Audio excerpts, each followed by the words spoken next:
নমস্কার বন্ধুরা, সুস্মিতাস রেসিপিতে তোমাদের সকলকেই স্বাগত। আশা করি তোমরা সকলেই ভালো আছো। আজ যে রেসিপিটি শেয়ার করছি একটা চটজলদি রেসিপি। তো তোমরা এটা ব্রেকফাস্ট, ডিনার, লাঞ্চ সবসময় করে খেতেই পারো ইজিলি। এটা হচ্ছে আটার নান আর কাঁচা ছোলার সবজি। তাহলে চলো চটপট দেখে নাও ভিডিওটি। এখানে আমি 100 গ্রামের মতো কাঁচা ছোলা আগের দিন এটা রাত্রে বেশ ভালোভাবে ধুয়ে পরিষ্কার করে ভিজিয়ে রেখেছিলাম। বেশ ফুলে দেখো ডাবল হয়ে গেছে। এইবার আমি এটা কুকারে ঢেলে দিলাম, এটা সেদ্ধ করে নেবো। একটা সিটি দিয়ে দেবো জাস্ট।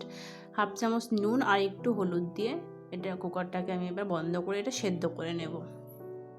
ছোলাটাকে সেদ্ধ না করে মশলার মধ্যে বেশ ভালোভাবে কষিয়ে একটু দমে দিলেই কিন্তু খুব সুন্দর রান্না হবে। কিন্তু আমি এখানে একটা সিটি দিয়ে নেব। আর নান করার জন্য নর্মাল যে আটাটা আমরা রুটি করার জন্য করি সেটাই আমি এখানে 2 কাপ মতো নিয়ে নিলাম। আর 1 কাপ মতো ফুল টক দই নিলাম। তো এই দইটা একটু টকের পরিমাণটা একটু বেশি হলে বেশ ভালো হবে। আর সামান্য নুন দিয়ে দিলাম। আর যেটা দিচ্ছি সেটা হচ্ছে একটা মিডিয়াম সাইজের আলু গ্রেট করে দিচ্ছি। আর এই আলুটা দিলে কিন্তু নানটা ভিতর থেকে খুব সুন্দর সফট হবে, নরম হবে। সব কিছু এবার বেশ ভালোভাবে মেখে নেব। মেখে তারপরে অল্প অল্প করে জল দিয়ে খুব সুন্দর একটা ডো তৈরি করে নেব। জলটা কিন্তু খুব সাবধানে দিতে হবে, যেহেতু টক দই আলু দুটোই আছে, নইলে বেশি হয়ে গেলে একদম নরম হয়ে যাবে। আর বেশি নরম করব না। খুব সুন্দর একটা সফট ডো কিন্তু তৈরি হয়ে গেছে। এবার এটা ঢাকা দিয়ে কিছুক্ষণের জন্য সাইডে রেখে দেব। আর আটার নান যদি তোমরা কখনো না করে থাকো তো এইভাবে একবার বাড়িতে ট্রাই করে দেখো, অসাধারণ লাগে খেতে। পারফেক্ট ডো তৈরি হয়ে গেছে। এটা শুকনো একটা কাপড় দিয়ে ঢেকে রেখে দিলাম, সাইডে করে রাখলাম। আর একটা সিটিও পড়ে গেছে। এবার গ্যাসের ফ্লেমটা বন্ধ করে দিচ্ছি। আর এখন আমি খুলবো না এটা, প্রেশারটা যখন আপনি বেরিয়ে যাবে তখন এটা আমি খুলে দেখাচ্ছি কতটা নরম হয়েছে। খুব বেশি তো নরম করার দরকার নেই। এবার এটা জল ঝরিয়ে সাইডে করে নিচ্ছি। আমি দেখাচ্ছি কতটা নরম হয়েছে। খুব বেশি কিন্তু ছোলাটা নরম করার দরকার না, একটা সিটি দিলে হয়ে যায়। দেখো একদম পারফেক্ট হয়েছে। এটা জল ঝরতে দিলাম। আর এদিকে একটা কড়াই বসিয়ে দিয়েছি। এখানে দিয়ে দিচ্ছি পরিমাণ মতো সর্ষের তেল, একটা তেজপাতা আর একটা শুকনো লঙ্কা ফোড়নে দিলাম। আর হাফ চামচ মতো গোটা জিরেও দিলাম। কিছুক্ষণ ফোড়নটা 1 মিনিট মতো নাড়াচাড়া করে নেওয়ার পরে একটা মিডিয়াম সাইজের পেঁয়াজ কুচো করে এখানে দিয়ে দিলাম। পেঁয়াজটা তোমরা চাইলে পেস্ট করে দিতে পারো, কিন্তু আমি এখানে কুচি করে দিলাম। পেঁয়াজটা বেশ 1 থেকে 2 মিনিট মতো ভেজে নেব। তারপর এখানে 2 চামচ মতো আদা রসুন বাটা দিয়ে দিলাম। আদা রসুনে যতক্ষণ না কাঁচা গন্ধটা যাচ্ছে ততক্ষণে এটা নাড়াচাড়া করব। 1-2 মিনিট নাড়াচাড়া করে নেওয়ার পরে গুঁড়ো মশলাগুলো অ্যাড করে দিচ্ছি। দিয়ে দিলাম হাফ চামচ হলুদ গুঁড়ো, হাফ চামচ জিরে গুঁড়ো, হাফ চামচ ধনে গুঁড়ো, সব কিন্তু পরিমাণে কম। আর হাফ চামচ দিয়ে দিলাম কাশ্মীরি লঙ্কা গুঁড়ো আর পরিমাণ মতো নুন। সব কিছু বেশ ভালোভাবে মিশিয়ে নিচ্ছি। এখানে সামান্য জল অ্যাড করে দিচ্ছি, নইলে মশলাটা পুড়ে যাবে। বেশ ভালোভাবে 1 থেকে 2 মিনিট মতো মশলাটাকে কষিয়ে নেব। একদম গ্যাসের ফ্লেমটা এই সময় লোতে রাখতে হবে। বেশ ভালোভাবে মিশিয়ে নেওয়ার পরে এবার অ্যাড করছি একটা বড় সাইজের টমেটো পেস্ট করে রেখেছিলাম, সেটা দিয়ে দিলাম। দিয়ে আবারও মশলাটাকে কষিয়ে নেব। গ্যাসের ফ্লেমটা কিন্তু লোতে রাখতে হবে। আর টমেটোটা তোমরা চাইলে কুচো করে দিতে পারো, কিন্তু আমি এখানে পেস্ট করে নিলাম। বেশ ভালোভাবে মিশিয়ে নেওয়ার পর এবার ঢাকা দিলাম। ঢাকা দিয়ে 1 থেকে 2 মিনিট মতো আবার একটু কষিয়ে নেব। যত মশলা কষানো হবে তত কিন্তু ছোলার কারিটা খেতে বেশ ভালো লাগবে। দেখো বেশ ভালোভাবে মিশিয়ে নিয়েছি। এবার এখানে আমি টক দই অ্যাড করছি। এটা তোমরা টক দইটা না চাইলে নাও দিতে পারো, এটা পুরোটাই অপশনাল। আমি এখানে 3 চামচ মতো টক দই দিয়ে দিলাম। টক দই দিয়ে এখানে 1 চামচ মতো চিনি দিলাম। 1 চামচ নয়, মানে এটা হাফ চামচ মতো দিয়েছি। দিয়ে আবারও একটু বেশ ভালোভাবে মিশিয়ে নিলাম। এবার 2টো কাঁচা লঙ্কা চিড়ে দিয়ে দিলাম, এটা পুরোটাই অপশনাল। আর আগে থেকে সেদ্ধ করে জল ঝরিয়ে রাখা ছোলাটাও দিয়ে দিলাম। এর মধ্যে কিন্তু যে কোনো মটর, কাবলি ছোলাও কিন্তু দিয়ে একই রকমভাবে করতে পারো, সেটাও দুর্দান্ত লাগে। বেশ ভালোভাবে মিশিয়ে নিয়ে আবারও একটু ঢাকা দিলাম। ঢাকা দিয়ে 1 মিনিট পর ফিরে আসলাম। 1-2 মিনিট কষিয়ে নেওয়ার পরে আবারও বেশ ভালোভাবে একটু মিশিয়ে নিচ্ছি। এবার আমি এখানে হাফ কাপ মতো গরম জল অ্যাড করছি। জলটা কিন্তু পরিমাণে একটু কমই দিতে হবে। আর গ্যাসের ফ্লেমটা হাই করে দিয়ে 4 থেকে 5 মিনিট ফুটিয়ে সামান্য একটু গরম মশলা গুঁড়ো আর ধনেপাতা কুচো দিয়ে একটু নামিয়ে নেব।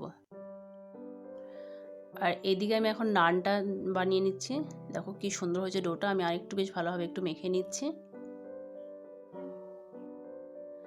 এবার এখান থেকে আমি লেচি কেটে নেব। লেচিটা কিন্তু একটু বড় বড় করতে হবে, মানে নর্মাল যে আমরা রুটি বানাই, রুটির যে আমরা লেচি করি তার থেকে একটু লেচিগুলো একটু বড় বড় রাখলে ভালো হবে। আর নানের জন্য কিন্তু একটু বড় বড়ই হয় লেচিগুলো। এখানে আমি কয়েকটা লেচি কেটে নিলাম। এবার আমি একটা নান এবার তৈরি করে দেখাচ্ছি, চলো। খুবই সহজ আর খেতেও কিন্তু এটা দুর্দান্ত লাগে। এবার শুকনো আটা দিয়ে একটু হালকা উপর থেকে দিয়ে দিলাম অল্প, খুব বেশি কিন্তু আটা ব্যবহার করছি না। এবার নানটা যেরকম হয় ওভালের মতো সেরকমভাবে আমি একটু বেলছি, আর খুব কিন্তু পাতলা করব না আর বেশি কিন্তু মোটাও রাখবো না। দেখো আমি এটা বেলে নিয়েছি। এবার ওপর থেকে একটু দিয়ে দিচ্ছি গ্রেট করা রসুন। এখানে কিন্তু তোমার রসুনের বদলে ধনেপাতাও দিতে পারো, ধনেপাতা কুচো। এবার একটু বেলনা দিয়ে একটু চেপে দিলাম, আর একটু আঙ্গুল দিয়ে এভাবে একটু ট্যাপ করে দিলাম, কেন কি নইলে পুরোটাই ফুলে যাবে, ফুলে উঠবে, ওই রুটির মতো হয়ে যাবে। এবার হাতের মধ্যে নিয়ে একটু উল্টো দিকে জল লাগিয়ে দেবো, তাহলে কিন্তু তাওয়ার মধ্যে বেশ ভালোভাবে একটু আটকে যাবে। আর এদিকে আমি তাওয়াটা বসিয়েও দিয়েছি, তাওয়াটা গরম হয়ে গেছে। এবার নানটা তাওয়ার মধ্যে দিয়ে দিলাম, দেখো কি সুন্দর ফুলে উঠেছে একদম, নানটা যেরকম হয় সেরকমটাই। এবার আমি এদিকটা তাওয়াটা উল্টে সেঁকে নেব। খুবই সহজ, একটু টাইম নিয়ে করতে হবে। দেখো সেঁকে নিয়েছি। আর এখানে ওপর থেকে একটু সামান্য মানে হাফ চামচেরও কম, হাফ চামচ মতো একটু বাটার দিয়ে দিলাম। বাটারটা ওপর থেকে দিয়ে দিলাম। বাটারের বদলে তোমরা ঘিও দিতে পারো, অসাধারণ লাগে খেতে। আমার কিন্তু একটা নান তৈরি হয়ে গেছে। আমি এটা উল্টে দেখাচ্ছি, উল্টো দিকটা কেমন হয়েছে, দেখো কি সুন্দর হয়েছে।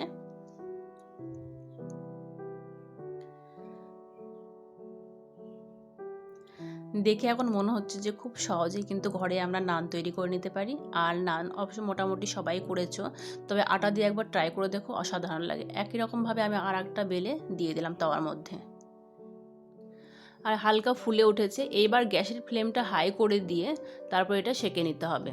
আর সেঁকার সময় কিন্তু গ্যাসের ফ্লেমটা হাই রাখতে হবে, নইলে কিন্তু সেঁকাটা ভালো হবে না। এবার আমি হাফ চামচ মতো এখানে বাটার দিয়ে দিচ্ছি, ঠিক একই রকমভাবে। যারা বাটার ঘি পছন্দ করো না বা অনেকে খায় না, তারা কিন্তু এখানে নাও দিতে পারো, এভাবেও খেতে পারো।